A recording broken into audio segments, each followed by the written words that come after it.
Welcome back sa aking channel. Jinky Pacquiao isiniwalat na bago manganak ang asawa ng kanyang anak na si Jimwell Pacquiao sa November ay mauuna muna ang kasal. Panuurin at pakinggan ang buong detalye.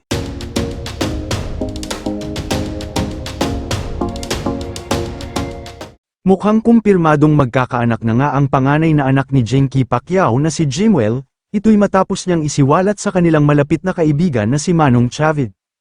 Mismong lumabas kasi sa bibig ni Jinky na magiging lola na siya, dahil magkakaroon na siya ng apo sa kanyang panganay na anak. Kaya naman marami ang natuwa dahil finally ay magkakaapo na ang mag-asawang Manny at Jinky. Ito ang kauna-unahan nilang apo, at ang ikinatuwa pa ng netizens ay mukhang malalahian sila ng mistisa. Dahil kita naman kung gaano kaganda ang girlfriend ni Jimwell na mukhang Latina pero isang Amerikana pala. Matatandaan na nangyari ang pag-amin ni Jinky sa family visit pagkatapos ng laban ni Manny.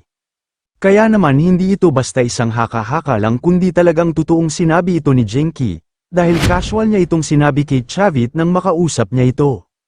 Gayunman, inamin naman ni Jinky na bago manganak sa November ang asawa ni Jimwell ay mauuna ang kasal, kaya naman ganun-ganun na lang kasaya ang kanilang mga tagahanga. Lalo na kay Jimwell na nasa tamang edad na daw kaya naman pwedeng-pwede na itong mag-asawa, dahil sa sobrang yaman ng kanyang pamilya.